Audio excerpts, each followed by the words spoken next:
guys, welcome back to the channel where I cover missing persons, unsolved cases, crime news, and more. You guys may have heard about this recently, and last month in February there was a fire 911 call that came from a home in Waterbury, Connecticut. Now, when firefighters and officials responded to the home, they discovered an emaciated 32-year-old man living inside that home. Now, this man told law enforcement he was intentionally kept in that home, and this is why he started the fire in his room, so that he could escape this home that he had been trapped in for 20 years by his stepmother. He had been kept locked up inside his bedroom since he was about 11 years old. When he was found, and this man, they're not giving out this poor man's name. When he was found, he weighed in at 68 pounds, and he is 5'9" tall, according to the warrant for the arrest of his stepmother, Kimberly Sullivan, who was charged last week with first-degree assault, second-degree kidnapping, unlawful restraint, as well as cruelty to persons and reckless endangerment. Unfortunately, she's now out on bond. She, of course, denies all these allegations. There is a lot to this. I'm going to show the bit of a body cam that they do have and start going through this, because this is a major failure by DCF, and we've seen them more times than we like to admit, and this one is gotta be one of the most horrific that I've heard, for sure.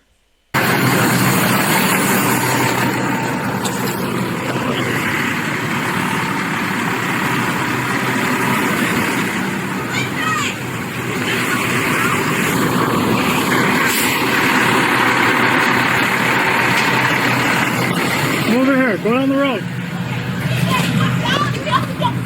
Come on, come down. Come on down. Who else is in the house? Who else is in here? My stepson is in here. How many other people? Listen, That's it. I have 2 cats. Everybody's out? Yes. But your stepson's still inside? Yeah, he's right here. Okay, yes. come out. Come down the road. Come on. It's not safe to stay here. Come on.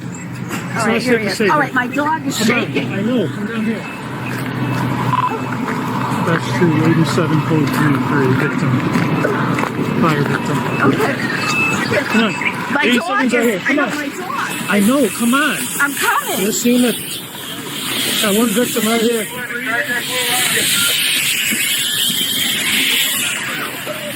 I need to stay over here.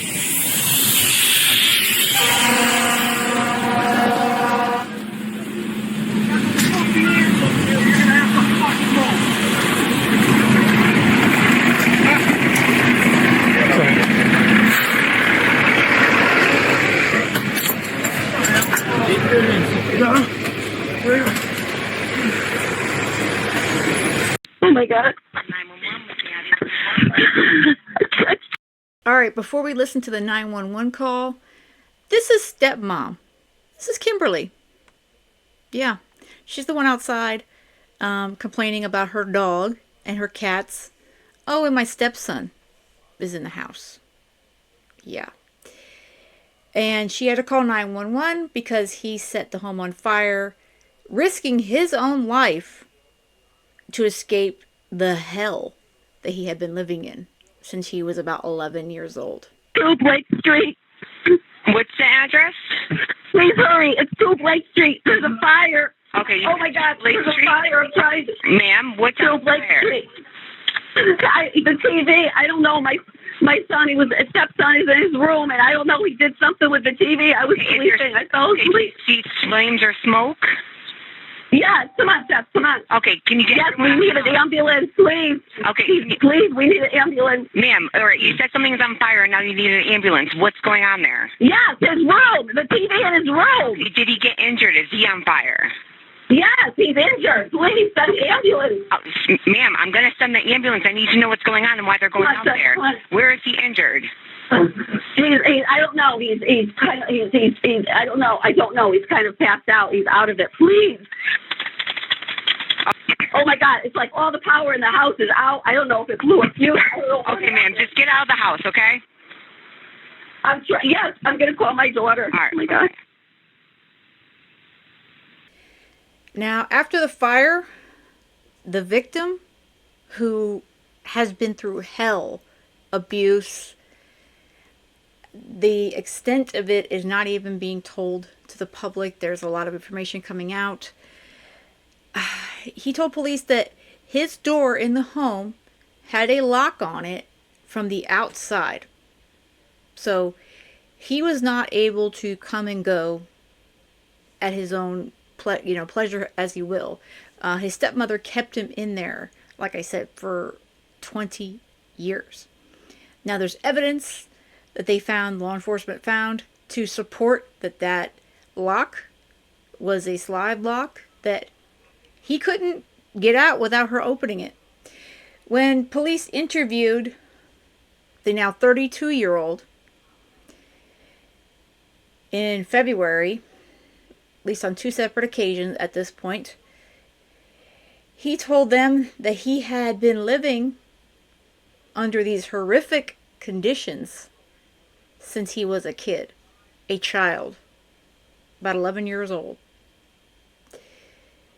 And investigators asked him what his earliest memory was of being locked inside of this bedroom was.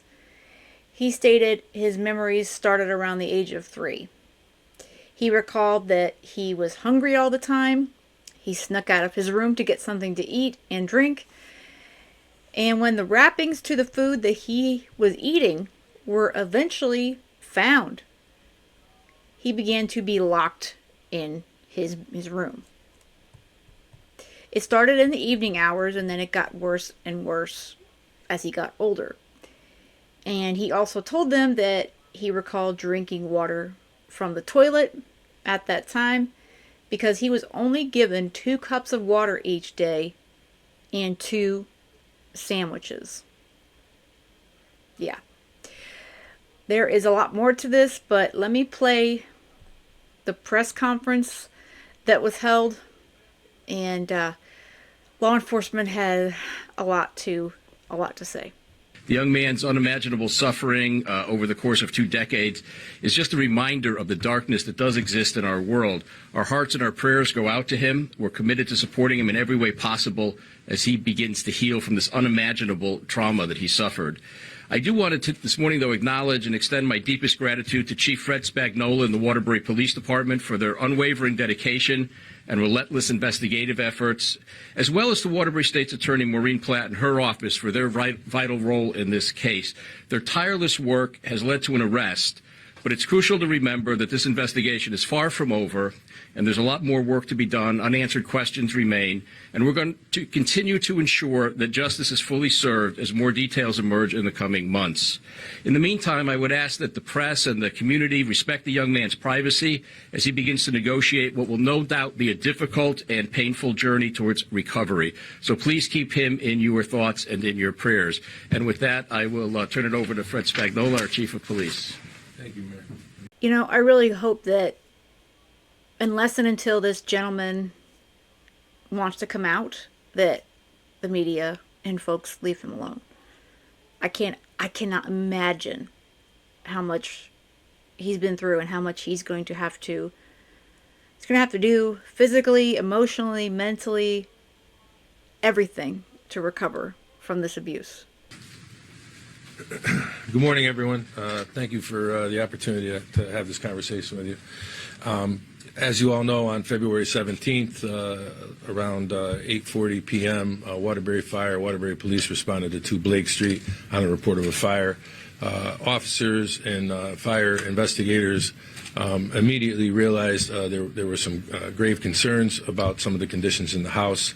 There were 2 occupants of the house, one being Kimberly Sullivan, the stepmother of the male victim.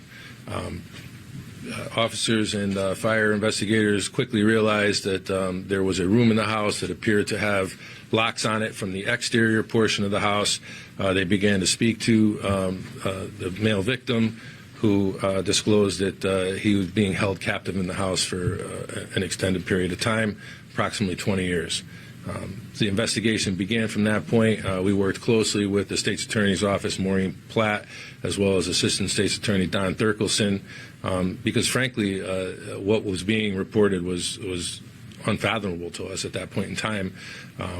Through those investigative meetings and through search warrants, we were able to seize physical evidence and conduct interviews and dig up some more information that corroborated the victim's story. This investigation, as the mayor points out, continues, is very open and very active. We were able to obtain arrest warrants for Kimberly Sullivan. She was arrested yesterday. She was arraigned in Waterbury Superior Court. She's currently being held on a $300,000 bond. At this point, I'll open the floor up for any questions. The biological father, we've learned that he recently left the home, and her lawyer is saying that we need to look deeper into his part in all of this. When it comes to the investigation, is he being held accountable at all? The biological father is deceased and died in January of 2024. Prior to his death, he was wheelchair bound from some medical conditions. Okay. Also, it was reported to the school system that this boy at the time, now 32-year-old man, he was starving, he was asking other kids for lunch. I mean, is this a failure on the school system that this matter was not taken more seriously? So we're doing some background investigation. There are 2 incidents that we had within our computer system of dealing with that address and with the family back in 2005. One was a request from DCF to do a welfare check at the location because children that the victim was familiar with hadn't seen him and they were concerned about him. Officers went to the house. The house was clean. It was lived in. They spoke to the victim at that point in time, and there were no cause for any alarm or any conditions that existed that would have led officers to believe anything other than a normal childhood and a normal family existence was occurring. That was reported back to DCF, and that was the last that we were involved in that particular investigation. We were called back to the house in the latter part of April by the family who wanted to file a harassment complaint against members of the school district, saying that they were continuously reporting them to DCF and felt that they were trying to get the family in trouble and have the family investigated. We have no further information about where that went other than there was no proof provided by the family that there was any type of harassment that was occurring. As far as the school district's concerned, we are looking at those records now. We're working with DCF to look at records that they may have from previous investigations, and that's part of the ongoing investigation. Yeah, this is a whole big thing. Okay. One, the biological father has been dead for over a year. Kimberly Sullivan claims that she was continuing the actions of him that he wanted, what he wanted for his son. That she was, I guess that she was threatened by him or something.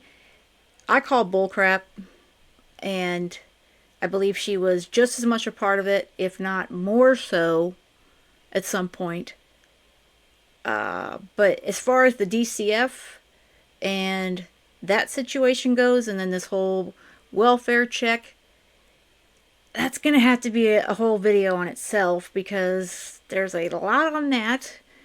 But DCF is now claiming that they don't have a lot of records for that period of time. The former elementary school principal and I will be playing part of the interview with him. He was massively concerned for this child when he was at his elementary school, and he was one of the major reporters, and it basically fell on deaf ears because they did these visits and quote-unquote follow-ups, but as we have seen, there's lies. The parents lie. They tell the child to lie, and he wasn't checked up on, and they just let it go. He wasn't enrolled in school, so there's a lot of questions as to why he slipped through the cracks and was living in this house of horrors without any help from law enforcement or really anyone. But Chief, people were filing complaints, even if it was with DCF, continuously, as the family, I guess, alleged. Was there more contact from DCF, and do you know anything about how that looked going? So the only contact we had was back in April of 2005 when we were notified to conduct that welfare check. And again, we're looking for those records now to determine where that investigation may have gone, but there was no further reported information to the Waterbury Police Department. So when you had an officer go out there that first time, you're saying everything looked normal, it looked like a normal childhood, but the school district, the principal told us that the child looked really small, malnourished, was drinking from a urinal at school, was taking kids' food. So, I mean, with all that information, the officer still concluded that the child was safe at that time? Well, the officer didn't have that information. So this former principal is now disclosing all this information, and I believe in the news clips I've reviewed that he was making calls to DCF and other agencies. Waterbury Police were never notified by this particular principal about those conditions. So this is all information that is coming out now as this case unfolds. So he's kind of throwing this back at this former principal in a way here.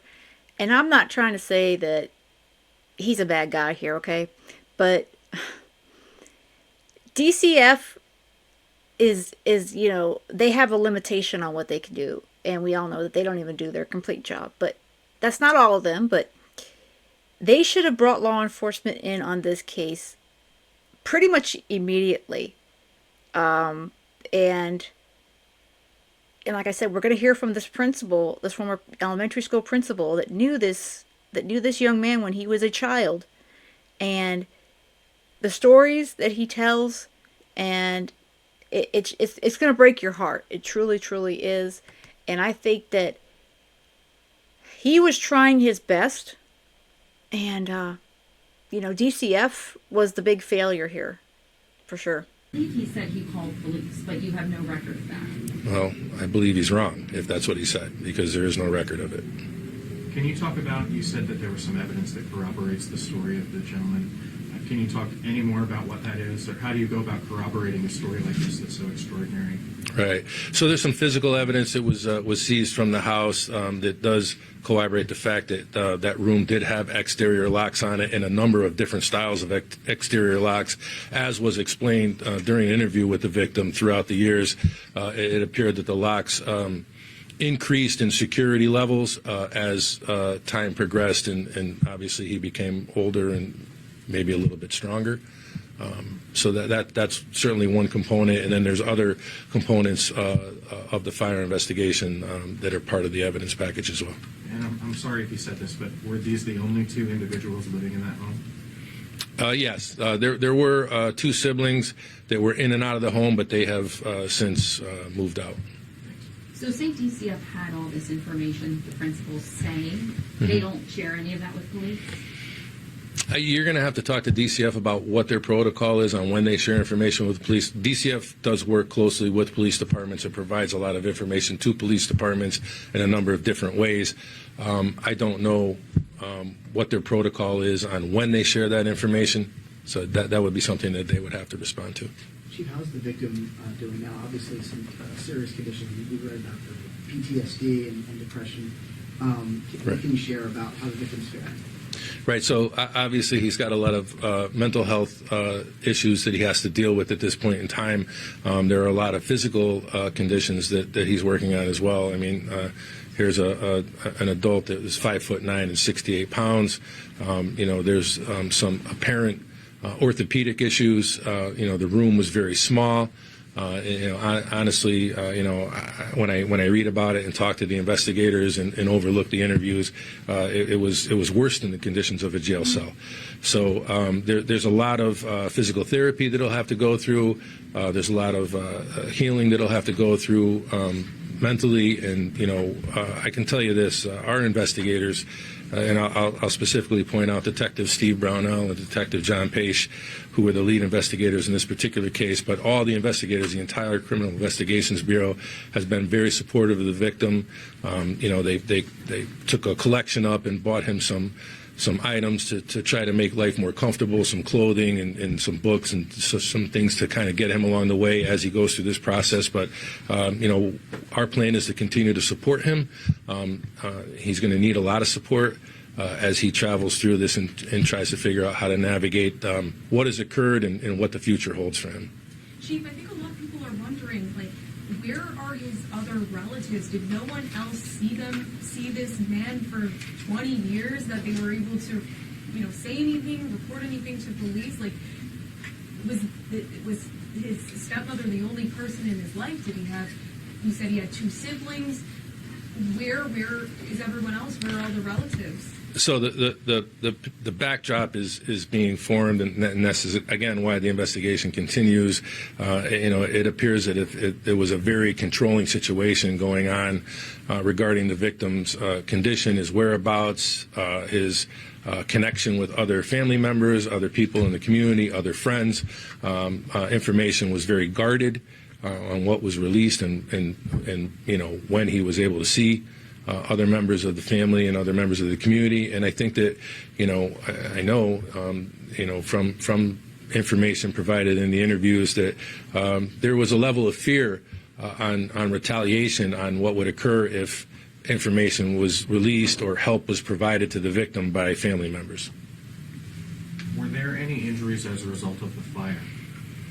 Smoke inhalation, to the best of my knowledge, I don't know if there's any long-term effects from what occurred at the fire, but on scene, he was treated for smoke inhalation.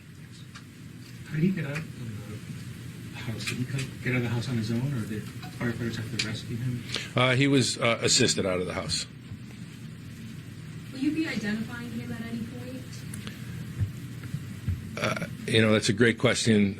Not at this time, and I don't really know when, if at all. Where's the mother? The mother has not been involved in the victim's life. From the beginning? Pretty much. From all accounts, around 2 years old. The suspect is denying all the allegations through her attorney. Has she said anything about how her stepson would be 68 pounds, for example? Kimberly Sullivan refused to talk to us immediately.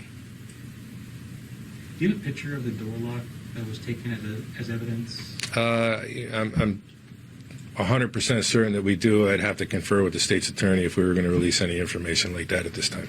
Does Kimberly Sullivan, have any prior criminal convictions? No prior criminal history with us here at the police department. Neighbors were telling us that if he had knocked on the window, they would have helped him. Were there any other attempts besides this fire to try to get him some help? No, again, I don't. From what we've put together so far, no, and that's because of a fear of retaliation. I mean, he in his room. To relieve himself, right, had this elaborate mechanism that he created where he would urinate in a bottle, and he had straws connected to the bottom of the bottle, and he found a hole in the storm window frame that he was able to put these straws through. And he did that because the storm window itself wouldn't open up, and he was fearful that if he broke that storm window or tried to open it up, that there would be some retaliation. So, I'm certainly not a psychologist or psychiatrist, but there's a lot of nuances to people that are victims and held captive, and I think that there's a lot of work that needs to be done with this particular gentleman in that area to really determine all the impact and all the effects that this long-term condition has really brought on him. I take it you haven't had a case like this before. 33 years of law enforcement, this is the worst treatment of humanity that I've ever witnessed, right? I mean, honestly, when we first started talking about it, we really couldn't believe it. It took a lot of convincing amongst ourselves to just really accept what was going on, and it's really hard to talk about still. I mean, it's shuddering to think that someone would treat any person, let alone a family member or someone that was entrusted as a guardian or a parental figure in this way. Mayor, just can you also share your personal thoughts and reaction, just knowing something so disturbing happened in this community? Yeah, I mean, as I said before, it's just unfathomable that anyone could treat someone this way. As the chief said, especially within the relationship that they had, it's devastating, and we're going to make sure that the systems are working into the future to see what might have happened 20 years ago when this may have been reported. But at this point, it appears that this was just really an isolated sense, and that they were locked in there all by themselves. And through fear and intimidation, she was able to keep it secret all that time. Yeah. Unfortunately, an isolated incident, most likely, but it should never have happened. I hope they are going to legitimately, truly do a major investigation into why and how something this horrible could have happened. DCF dropped the ball on protecting this man now, this child who's now a man. And there's no excuse for it as far as I'm concerned. There's just no excuse for it at all. This is the former principal of the now closed down elementary school that this man, who was a child at the time, went to. And again, he reported it many times to DCF and law enforcement, what was going on, and it just seemed to fall on deaf ears, or they would sort of do something, and then that was it. So I think this is a very excellent, this is a full interview with him, and he has the most insight as far as what this gentleman was like when he was a child. The student in question was a kindergartner, and it was my first year as principal of Barnard Elementary School. And I just remember seeing this kid. He was just so tiny, much smaller than usual 5-year-olds, maybe a quarter of the size. I mean, it's absolutely tiny, and he had no color to his face, and he looked emaciated. He looked like he wasn't eating at all. And as time went on, and again, you're a new principal, so you're kind of getting the ropes in school. I would walk in the morning. Now, Barnard was an old elementary school built in 1898. It's used for adult ed now. And they had, the kids would come in the morning, and there was an old bathroom, boys' room downstairs, and they had the old type ceramic urinals, which were probably about 4 feet high, bigger than him. And I would walk in there in the morning, and he would be flushing the toilet, drinking the water coming out of the urinal as it's raining. I'm going, oh man, there's something wrong with this. And he would tell me he's thirsty. Then I'm thinking, well, maybe he's thirsty. He can't reach the fountain because the water fountain was too high. I don't know if I called the mother at that particular day. Can you imagine? He was drinking from the clean, it was clean water, but he was drinking from the urinals. There was something very, very wrong with the situation that this young boy was in. And this principal saw it. It's very, very disturbing. But then I would find him in the bathroom almost every morning, opening up his little lunch. He had a plastic lunchbox that kids use, and it was filthy, disgusting, with just old food and crust and everything else on it. And he would open it up. This is 8 o'clock in the morning, and he starts shoving all his lunch into his mouth. What the heck you're doing? Oh, I'm hungry. I said, didn't you have breakfast? No. What's going on here? And at this point, I would call his mother, and I'd say, the kid's hungry. He's eating his food in the bathroom, this and that. Didn't get anywhere. He stopped doing that, okay? And the year progresses, the teachers are all concerned. His kindergarten teachers, what's going on with him? He's always hungry, blah, blah, blah. As he gets into first grade, the next year, when you go to lunch, we're getting reports from other kids that he's stealing their lunch. He's literally taking it while they're eating and eating their lunch. Now you're talking 6-year-olds now. Kids do stuff like that. So it's not that uncommon, but he was doing it constantly. So again, like Mr. Principal, I called the mother just to kind of say, hey, what's going on, this and that. Oh, I'll take care of it. No, this and that. He's eating. There should be no problem. And looking back, he probably got punished when he went home. So what I did was probably the worst possible thing for the kid. He wouldn't be stealing the food as much, but he was constantly hungry. These teachers, he had the teachers up to 4th grade. They were constantly bringing food in for the kid. And he was just ravenous, devouring it all the time. He'd tell us stories of, he had 2 biological sisters to the mother. And the mother would order pizza, and he wouldn't get any of the pizza. And this kind of stuff kind of broke your heart.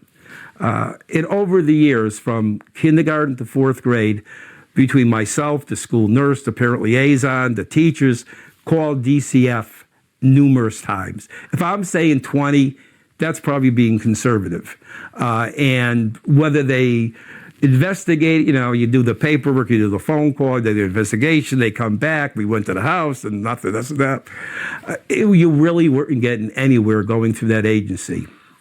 After 4th grade, he never went to 5th grade. And I'm not quite sure if he finished his 4th grade at Barnard School, but I definitely know he didn't show up for 5th grade.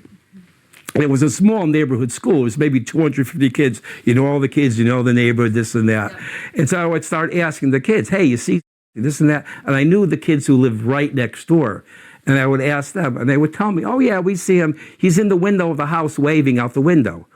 I said, well, does he ever come out and play? Do you ever see him in the yard? No, we never see him in the yard. He never plays. He never comes out. I said, well, how long is he in the window for? Well, he's in the window for a little while, and then we see him the next day or the next day. So obviously, I'm kind of concerned about that. I called the police at least 2 or 3 times, could be more, for wellness checks.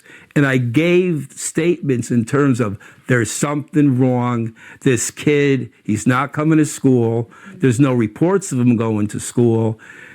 Kids see him in the window. What's going on? I don't remember the police literally ever coming to the school to follow up on it, but I remember them saying, yeah, they went to the house, they saw the kid, they talked to the mother, everything's fine. And I would respond by saying, how is everything fine? He's not going to school. I mean, I specifically remember the police telling me, well, the mother said she's enrolling him in Wolcott schools. And I remember actually contacting Wolcott schools. There's only 2 elementary schools there, explaining who I was. We're looking for this kid. What our concerns was, there was no record of him going to Wolcott school. The 2 sisters went to, I want to say, St. Margaret's School, which is up off Highland Avenue, somewhere up there. I don't know if it's still in business, whatever. The 2 sisters, the twin sisters, went there.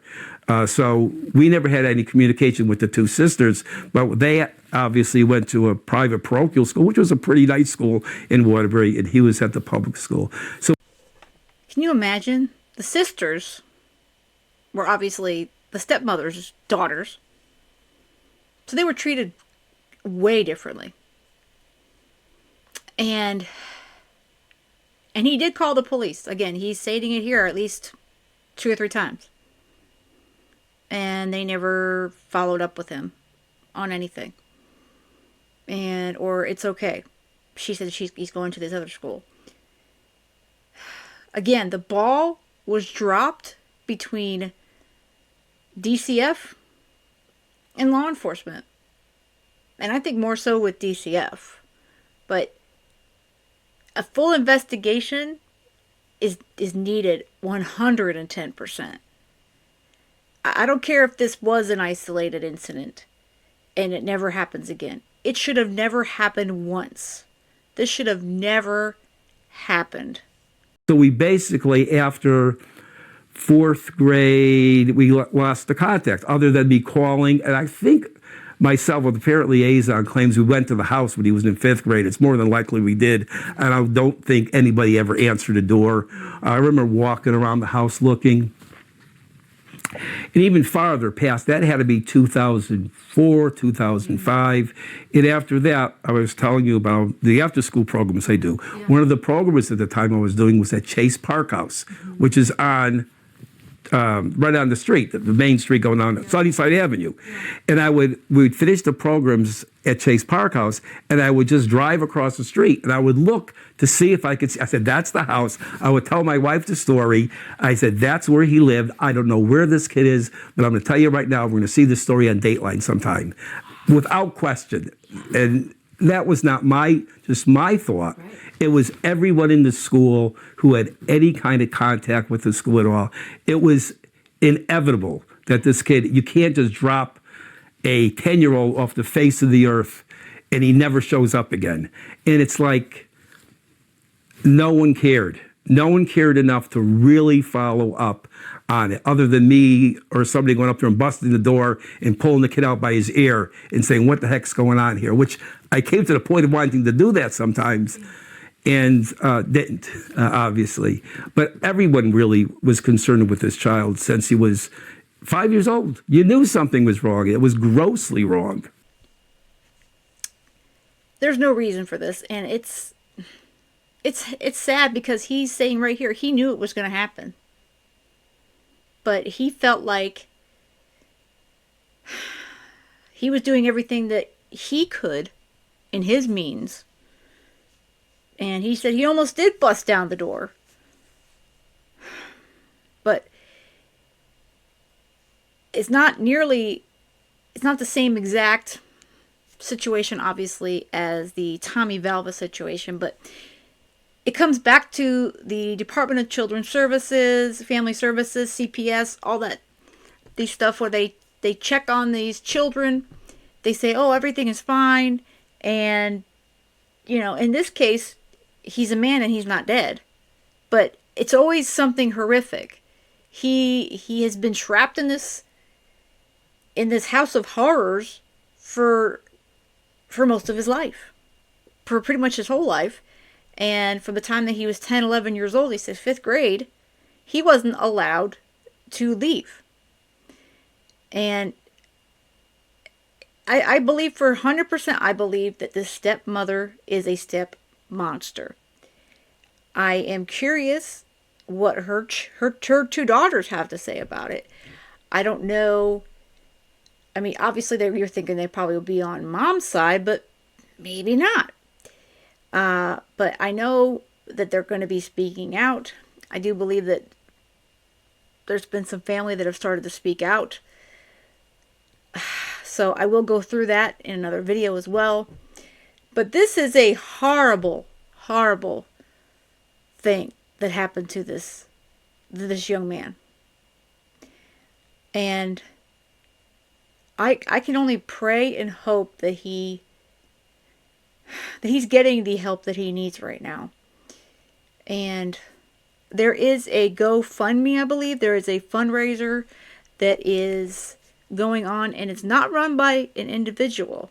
It is being run by an organization for him, and I'm going to post the information in the information of the video, description of this video here, because if you want to help him, this is a legitimate GoFundMe. It's being run by the Safe Haven of Greater Waterbury.